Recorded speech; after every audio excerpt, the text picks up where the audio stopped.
Olá, meu amigo, minha amiga, seja bem-vindo à segunda temporada do programa Conexões que Transformam. Eu me chamo Marlon, hoje estou aqui com a presença ilustre do Dr. Márcio Cordeiro, muito prazer.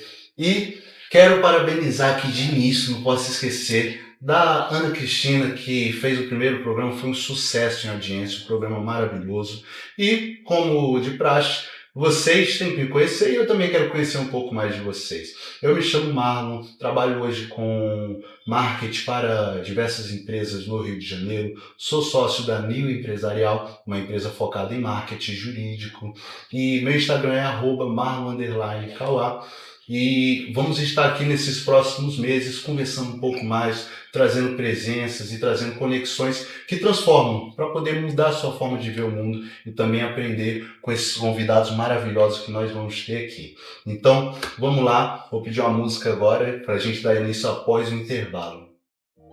Alô, ouvintes da Rádio Tropical Web Brasil. O meu nome é Vanessa Navarro, eu sou advogada, eu vivo em Portugal e eu vim aqui oferecer para vocês os nossos serviços advocatícios. Nós trabalhamos ajudando investidores e empresários que queiram trazer a sua empresa para Portugal através do visto Gold. Essas pessoas podem fazer investimento em fundos e nós tratamos de todo o processo para a obtenção do visto Gold, inclusive para a sua família, esposa, filhos que queiram vir viver em Portugal, ou se não quiserem viver, que se quiserem apenas investir em Portugal, na compra de imóveis, na construção, restauração, remodelação de imóveis.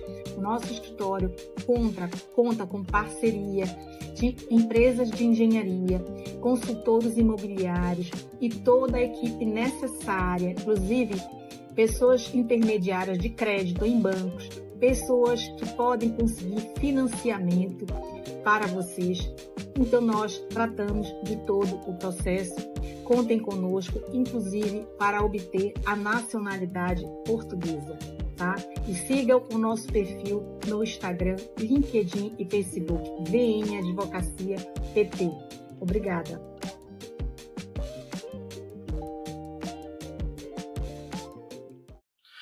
Vamos lá, meus queridos, estamos de volta. Que música maravilhosa, né? Fábrica Legião Urbana.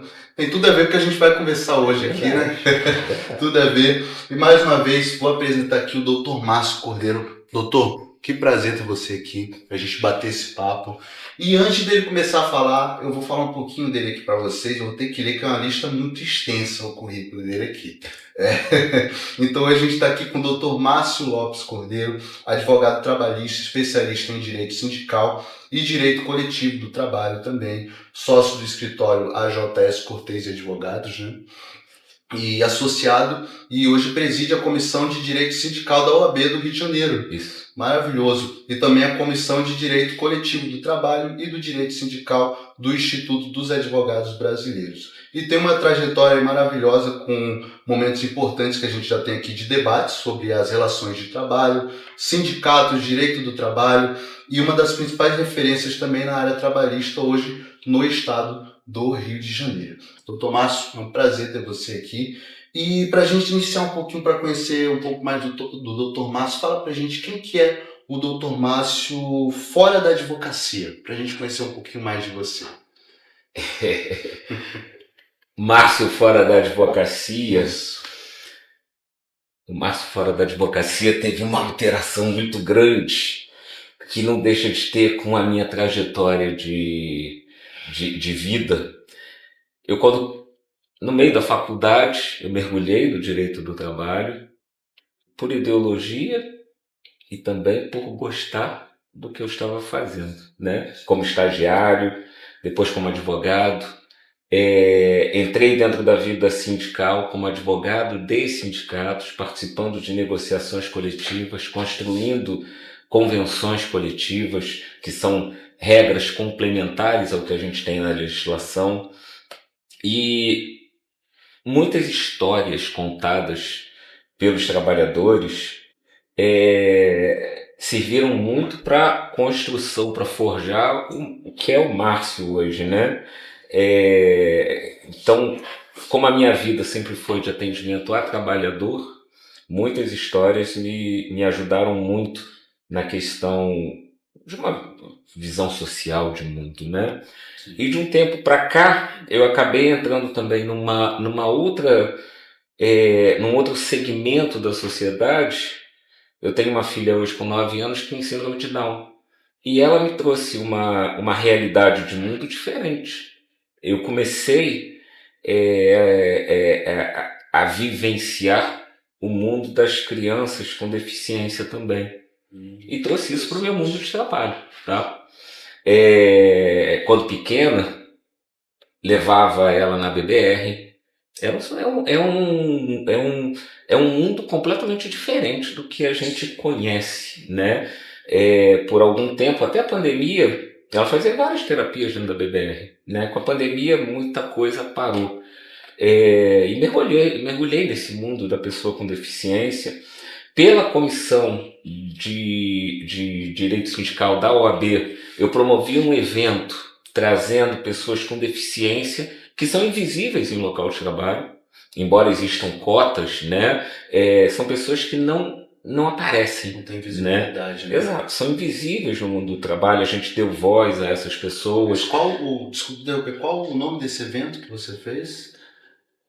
Pela Comissão de Direito Sindical, de tempos em tempos a gente promove eventos, né? Posso dizer assim, os emblemáticos que a gente realizou, do trabalhador com deficiência, o que existe em termos de legislação e negociação coletiva, trabalhador LGBTQIA+, que também são invisíveis no mundo do trabalho e tem uma legislação muito frágil, né? Não é dada publicidade.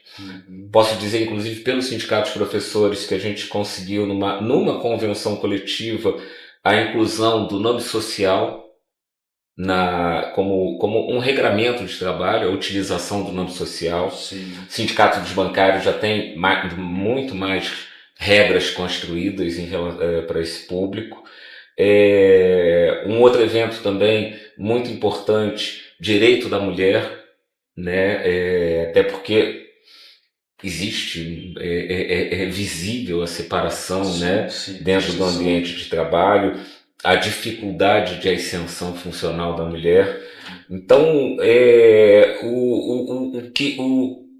o que eu tenho de novo, né? É a presença da pessoa com deficiência na minha vida.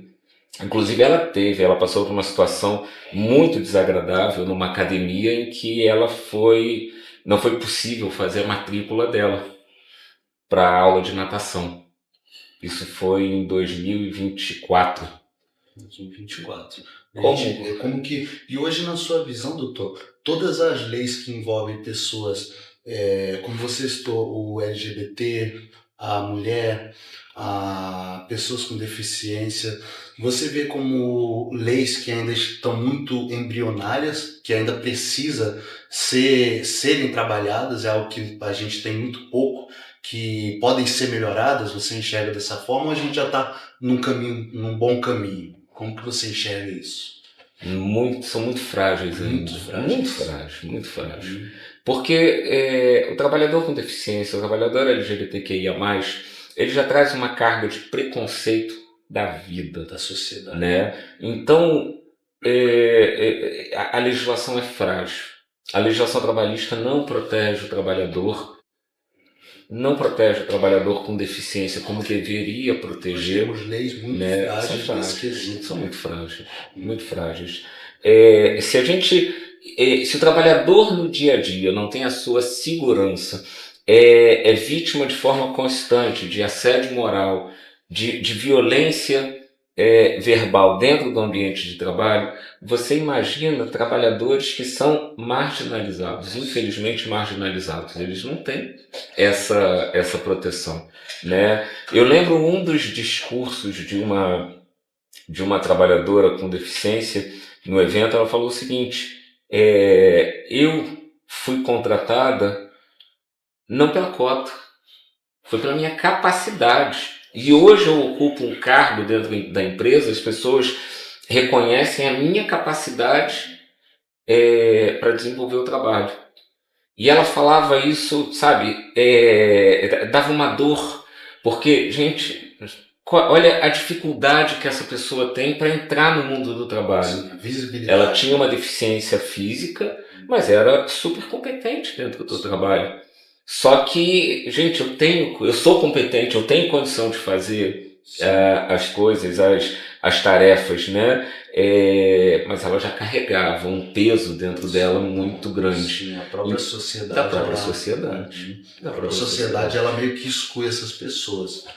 E E eu vejo isso com a minha filha. sim, Com a minha filha, por mais que eu a coloque integrando o meu dia a dia, ela faz tudo comigo, né? Vai ao mercado, vai à praia, mas a gente percebe, né, que existe um preconceito, né? Existe um outro lado também, né? Eu percebo muitas vezes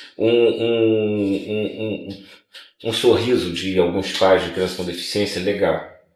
Que bom que você faz, né? Isso me dá ânimo para fazer também, né? sim. É, e são dois assuntos que têm muita ligação, né? Porque eu estou tratando de pessoas. Quando eu falo do direito do trabalho, eu estou tratando de pessoas. A inclusão e os direitos garantidos, né?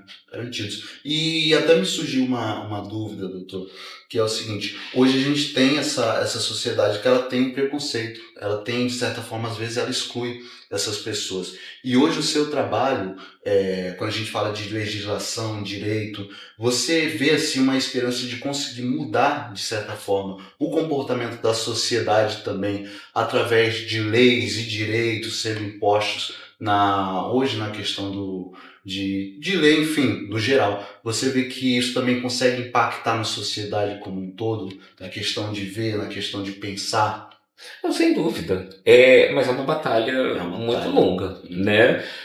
Eu posso falar para você que nos anos 80, nos anos 90, pouco se discutia na justiça do trabalho o dano moral, o assédio moral.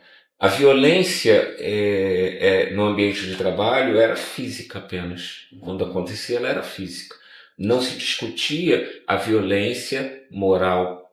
E hoje em dia se discute, né? E hoje você já tem várias síndromes e várias doenças decorrentes do trabalho que são caracterizadas como acidentes de trabalho que não têm a ver com a violência física, né? O afastamento de trabalhadores por questões psiquiátricas por conta de um ambiente que não é saudável, isso já é reconhecido pelo INSS como acidente de trabalho. Então é uma construção da legislação, mas é muito lento. Mas, ok, hoje a gente já tem alguma coisa. E hoje, né, a gente está melhor do que antes. E antes da gente finalizar esse bloco aqui, só falar, a evolução que a gente teve da década de 80 até agora foi graças a pessoas como o Dr. Márcio, que lutam na justiça por direitos dessas pessoas que são mais vulneráveis, né? Então a gente tem muito a agradecer a pessoas como o Dr. Márcio e lutar para que a gente possa ter mais pessoas dentro do direito lutando por essas pessoas, né? Que são mais vulneráveis também. E agora a gente vai para o intervalo do primeiro bloco para a gente voltar para o segundo. Já já a gente volta conversando um pouquinho mais com o Dr. Márcio. Olá, eu sou a Carla Cis.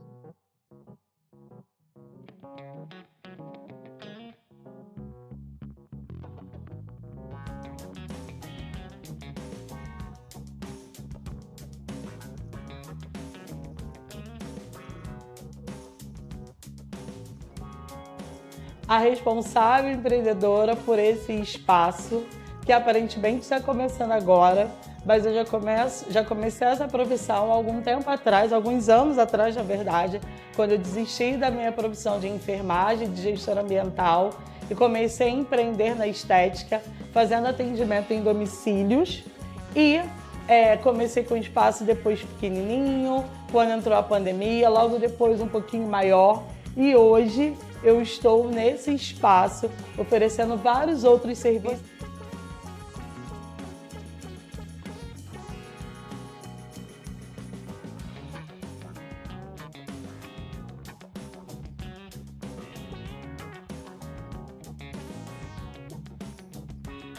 Você chegando aqui vai encontrar a New Design para fazer as suas unhas, pé e mão. Aqui também vai ter o serviço de depilação, alguns dias com a parceria com a Rosângela, outros dias vocês vão estar comigo também para essa depilação. E você vai estar comigo para fazer o seu tratamento corporal e facial. Então sejam bem-vindos ao Estúdio Estética Carla Cid.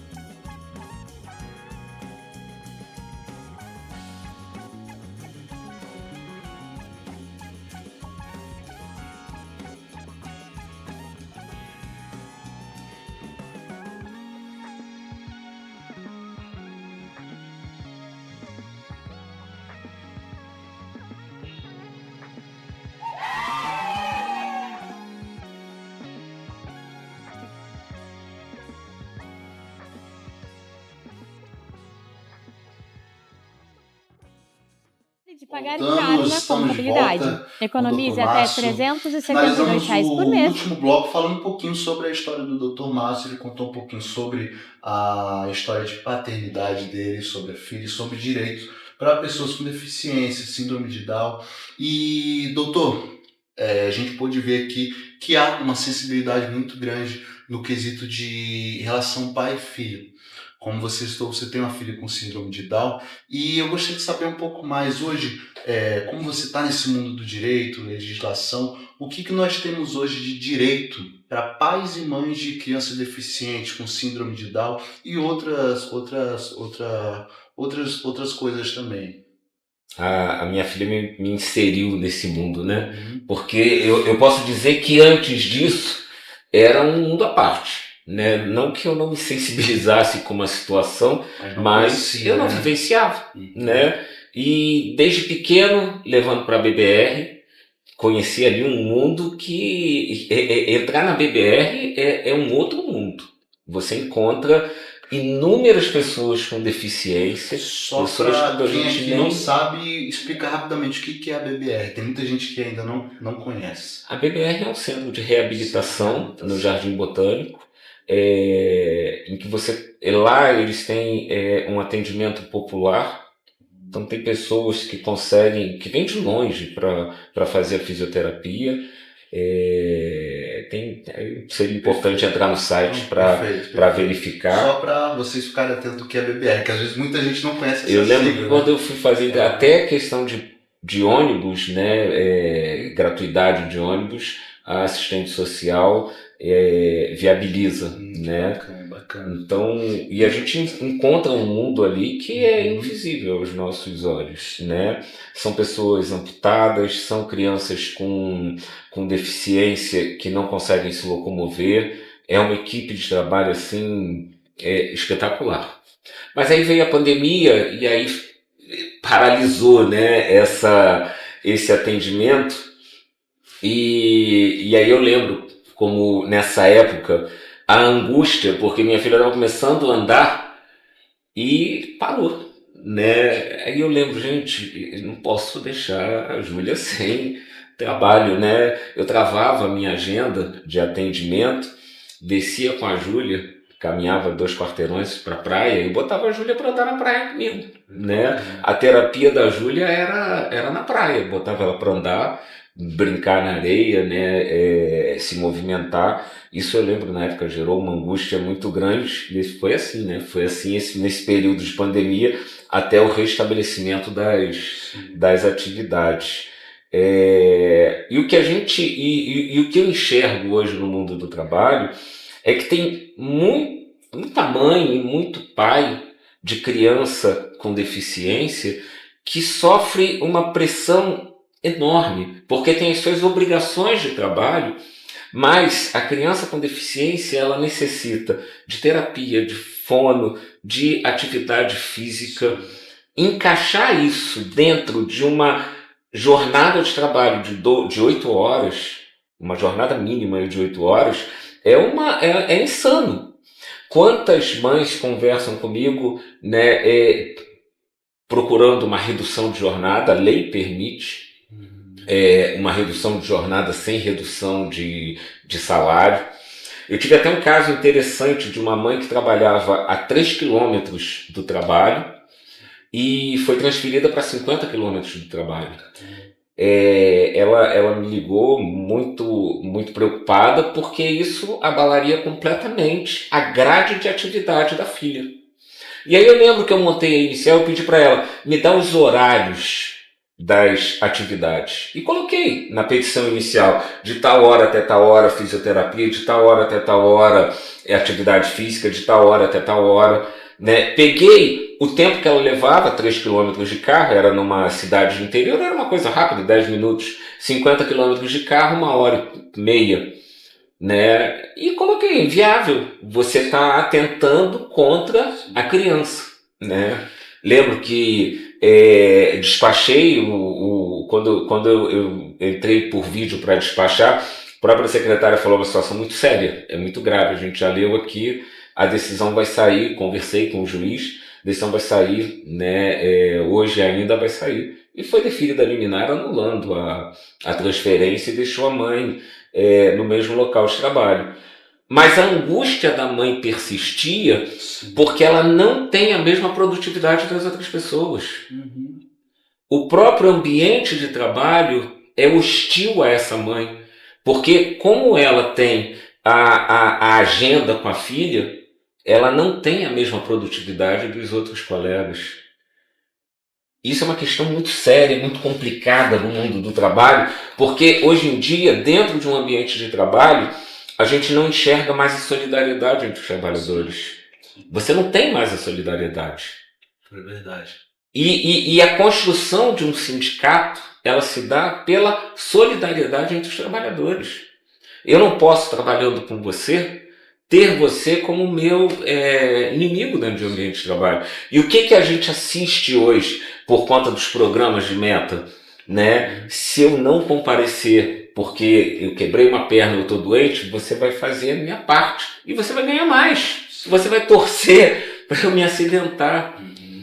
Então, é uma situação muito complexa que a gente vê hoje dentro do ambiente de trabalho, com esse estímulo à competição, né, com programas de bonificação, em que você extrai o que é pior da pessoa. O programa de bonificação não é para você olhar o teu colega de trabalho como seu inimigo, mas infelizmente é isso que a gente vê dentro de um ambiente de trabalho. Consequência que acontece, né? Sim. E, doutor, outra coisa também muito interessante que acredito que muita gente tem dúvida, e eu também tenho.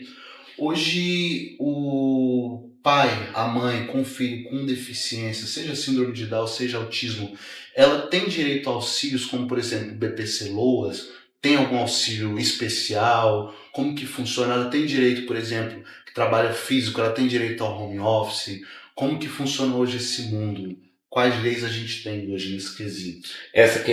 Eu posso dizer para você o seguinte: a justiça do trabalho tem se mostrado muito sensível a essa questão da mãe ou do pai com deficiência, de filho com deficiência. Tá? Eu tenho visto uma preocupação do judiciário em proteger o ser humano, além do contrato de trabalho, tá? Então, o que a gente enxerga positivamente é isso, né? Decisões judiciais no sentido de reduzir a jornada sem redução remuneratória, essa que eu acabei de falar, impedindo a transferência de uma mãe, preferência para o home office para a mãe ou para o pai com filho com deficiência. Hoje a gente tem leis que estabelecem isso. E até o próprio elastecimento da licença paternidade, que é uma lei recente, né? A gente tem que saudar, porque você tem um elastecimento, é gradativo, mas você tem um elastecimento da licença paternidade. Já teve para a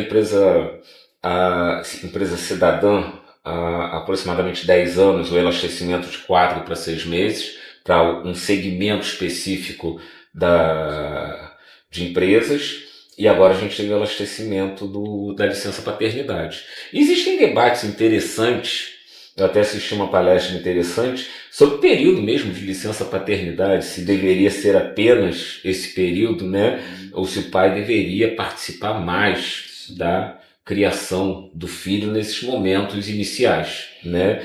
Então, tem ainda debates bem interessantes sobre sobre essa matéria, né? Casais homoafetivos também, em relação à licença, também existe uma construção em cima dessa situação que a nossa sociedade era cega há coisa de 10, 15 anos, né? Hoje a gente Então, está evoluindo. hoje a gente já assiste uma evolução, sim.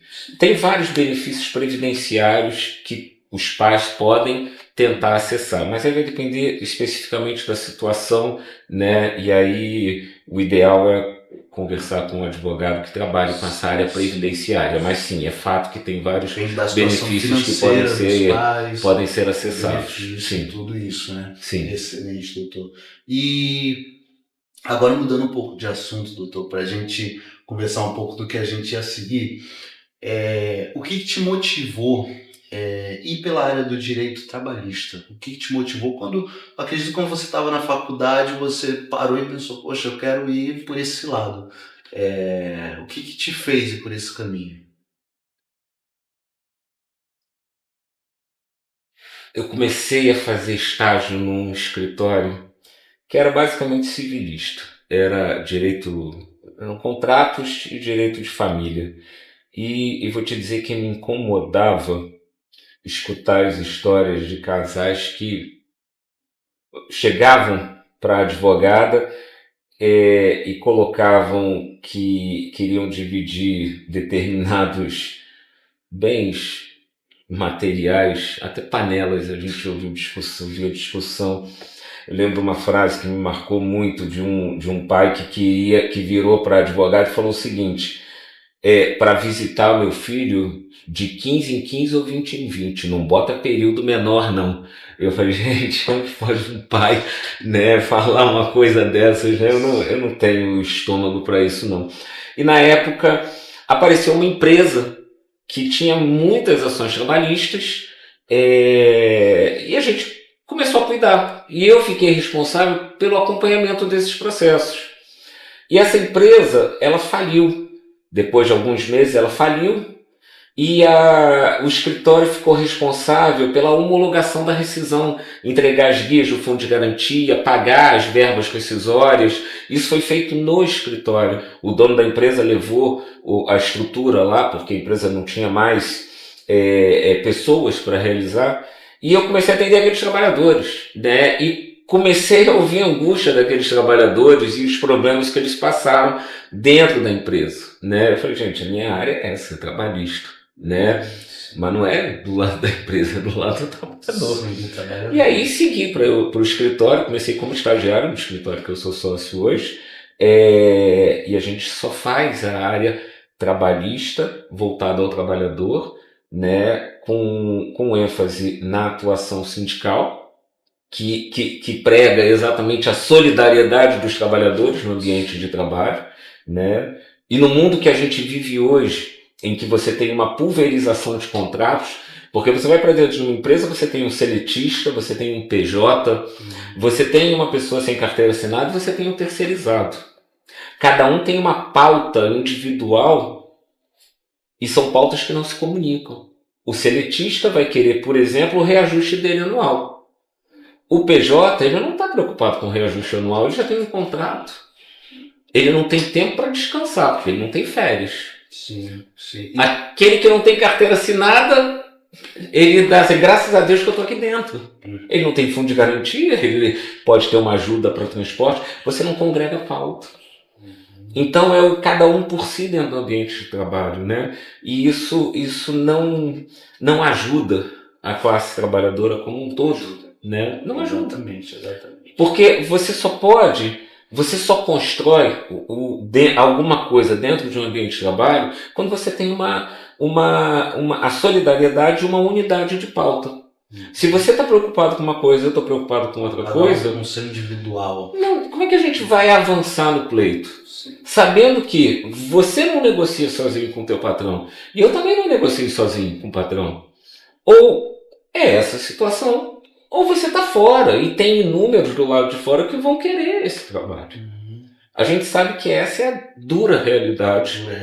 Isso impede a união de um pensar pelo outro, né? Talvez eu possa tomar uma decisão que não é tão boa para mim, mas que no todo vai beneficiar, né, a equipe. Sim. E poucas pessoas pensam dessa forma.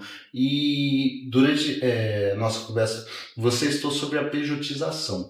Doutor, uma coisa que vem acontecendo muito, muitas empresas hoje estão indo pelo lado da pejotização, adotar pessoas PJ, e algumas também colocam regras que seriam meio que CLT para PJ. Como que você enxerga hoje, como que a legislação prevê combater essa questão do PJ, de empresas que estão contratando PJ e querendo ter uma mão de obra de um CLT, por exemplo?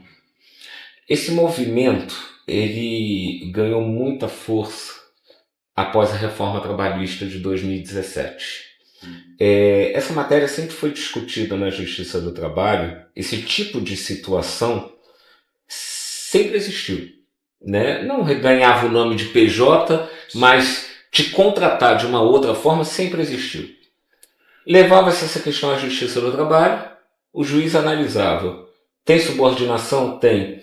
Trabalha de forma habitual? Recebe salário? O trabalho é da pessoa só? Personalíssimo? Então tem vínculo. Tá, e aquele contrato que foi firmado? Uma fraude. Então a Justiça do Trabalho sempre reconheceu o vínculo.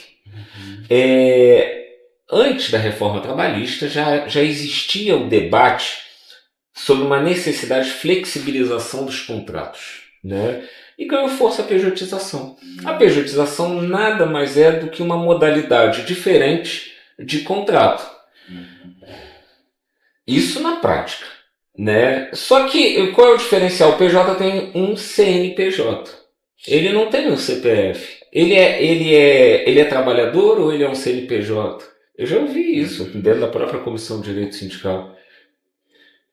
E é fato que os dois trabalhadores, seja ele seletista, seja ele PJ, eles estão na mesma situação. Eles chegam 8 horas ou 9 horas, eles saem às 18 horas ou às 19 horas, trabalham de segunda a sexta ou de segunda a sábado, subordinados muitas vezes ao mesmo chefe. O que diferencia? O formal. Eu sou seletista e você é PJ.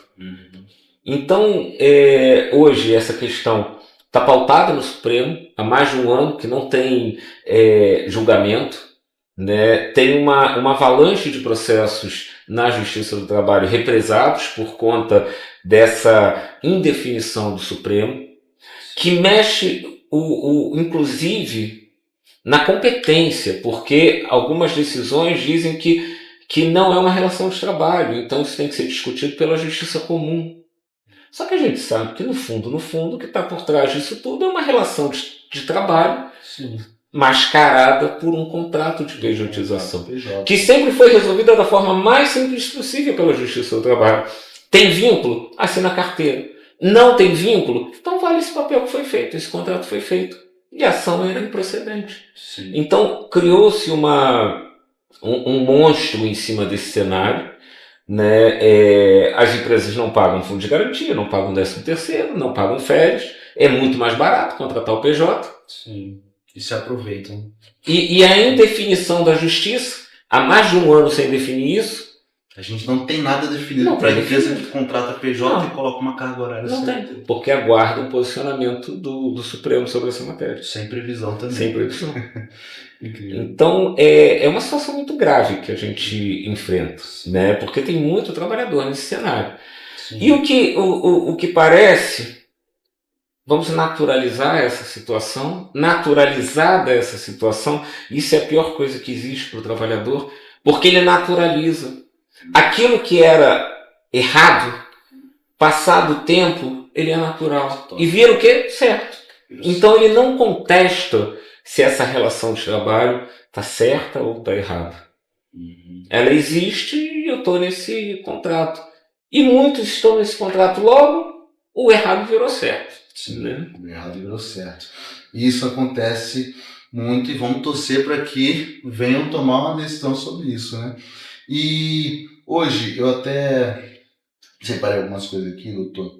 Hoje, na sua visão, hoje nós temos diversos advogados trabalhistas, nós temos advogados previdenciários, e todos eles têm histórias em comum. E você já tem aí muitos anos dentro do direito trabalhista.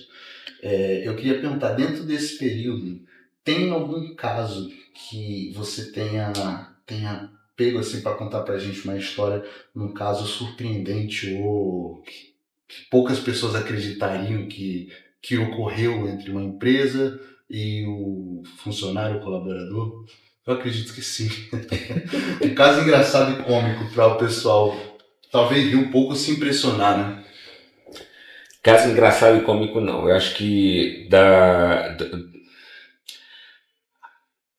tem várias situações interessantes, mas eu vou pontuar para você uma que aconteceu logo após a reforma trabalhista. Isso aí eu já estou falando de novembro de 2017, uma grande instituição de ensino do Rio de Janeiro resolveu promover uma demissão em massa de trabalhadores. Empoderada pela reforma trabalhista, que retirou os sindicatos do cenário, uma coisa impossível, né? Porque o sindicato é a formação, é o grupo de trabalhadores, né? Mas a reforma trabalhista ela resolveu excluir a existência dos sindicatos. E já era um movimento anterior à reforma, né? A demonização das entidades sindicais. Isso já vinha, né, na mídia, na sociedade. Então ela resolveu promover a dispensa em massa. E a reforma trabalhista havia dito o seguinte: pode promover a dispensa em massa sem qualquer tipo de negociação com o sindicato. E foi a primeira demissão em massa feita no Brasil pós-reforma trabalhista. Exato. E essa empresa ainda existe ainda hoje? Existe, é fortíssima aí no mercado. A gente pode falar o nome ou melhor não? Melhor não. E teve consequências? Aí eu lembro que o presidente do sindicato ele me ligou, e aí? Eu falei, faz o seguinte, chama uma assembleia para depois de amanhã. Se aparecer um quantitativo grande de professores, a gente vai ao fim do mundo por essa situação. Se não aparecer ninguém, é porque ninguém quer saber de sindicato. A gente lotou o auditório do sindicato. Ficou muitas pessoas em pé. 2017, final de 2017. E aí, vamos partir para o processo, né? E entramos com o processo. O Ministério Público também marcou audiência pública. Os professores saíram do auditório do sindicato, foram para o auditório do Ministério Público. A instituição foi chamada no Ministério Público. No final das contas, a gente ganhou a liminar. E aí, manteve a empresa na mesa e eles tiveram que fazer a negociação por conta da demissão. Olha, então a gente teve um exemplo aí de movimento por união, né? Onde a gente teve a união e conseguiu um resultado positivo para o todo. E vamos para mais um intervalo aqui para a gente voltar para o último bloco. E no último bloco tem uma surpresa aí para vocês sobre uma coisa que está para surgir aí do Dr. Márcio também. Então até já. Opa, estamos de volta ao som de Tim Maia. Dr. Márcio, vamos lá. O que é a surpresa que eu contei para vocês? Breve eu soube que vai sair o filme, né, sobre esse assunto da financiarização, correto?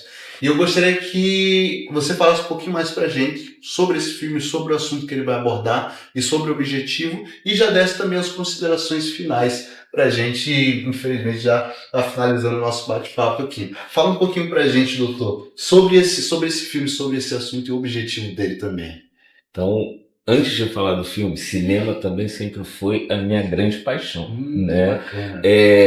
Na época do vestibular, eu marquei direito como primeira opção, mas marquei cinema também. Então, eu tenho uma paixão muito grande pelo cinema. E meu filho do meio faz cinema. Que bacana. E por feliz coincidência,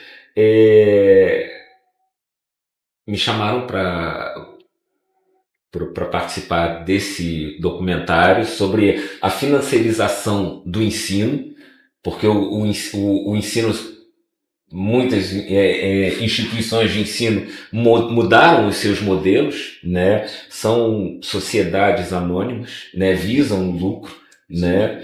Então, isso muda demais a relação com o aluno e com o professor. Isso impacta numa mesa de negociação. E contei nesse filme várias histórias sobre esses 30 anos de sindicatos de professores, as principais mudanças que aconteceram nessas instituições de ensino que abriram o capital, o que a gente assistia antes numa relação de trabalho e como é que se dá essa relação de trabalho. Aquilo que eu citei anteriormente da demissão em massa, eles colocaram abertamente na planilha de Excel. Daqui para baixo eu posso manter, daqui para cima tem que demitir. Você sabe quem era o nome do professor? Não, só sabia o nome, a matrícula dele. Então a gente está falando da educação se tornando um mercado. Se tornando um produto. E aquela instituição que teve a falência decretada, a Galileu, ela chegava na mesa de negociação e colocava que os alunos eram os estoques. A nomenclatura, o aluno virou estoque. Eu tenho um estoque de medicina, um estoque de tantos alunos. Gente, o aluno é uma mercadoria, né? Eu tenho um estoque. E o ensino é um produto. E a partir do momento que o ensino é um produto, fica o que mais dá lucro e não necessariamente o que tem mais qualidade, correto? Sim. E como que o EAD ele entra nisso hoje? Tem ligação esse modelo de ensino à distância com essa questão do filme também, todo esse assunto? O que eu acompanhei, né, a chegada do EAD, quando eu comecei a advogar para o sindicato de professores, não existia esse formato. Não existia. Então, em relação aos contratos de trabalho, precarização total, porque o professor passou a ter uma carga muito maior de trabalho na EAD. Fora questões não reguladas. O professor mantém aula gravada que é acessada pelo aluno de forma indefinida. O que o professor recebe por essa gravação? E muitas vezes o professor é acessado por uma gravação que fez há 6 meses atrás. Gravou uma aula, essa aula é mantida e o aluno acessa. Você pode me falar a respeito disso? E ele não ganha nada por isso. Não ganha nada. As dúvidas, o trabalho era desenvolvido naquele espaço de 40 ou 50 minutos de aula. Agora não. Ele é acessado a qualquer momento pelo aluno. Então a EAD ela precarizou as condições de trabalho e para o aluno também. O prejuízo é grande, porque ele perde o contato com o professor. Muitas vezes ele acessa o professor de forma remota num curto período, né? Então a EAD precarizou demais. Sim. E já estamos chegando ao fim de mais um programa, infelizmente. Mas com certeza a gente vai ter outro bate-papo com o Dr. Márcio, que ele tem muita coisa para trazer aqui pra gente. E sobre o filme que vai sair, breve vai ter mais informações no Instagram do Dr. Márcio, né? Qual o seu Instagram? Passa pro pessoal suas redes sociais também. Márcio Cordeiro, no Instagram.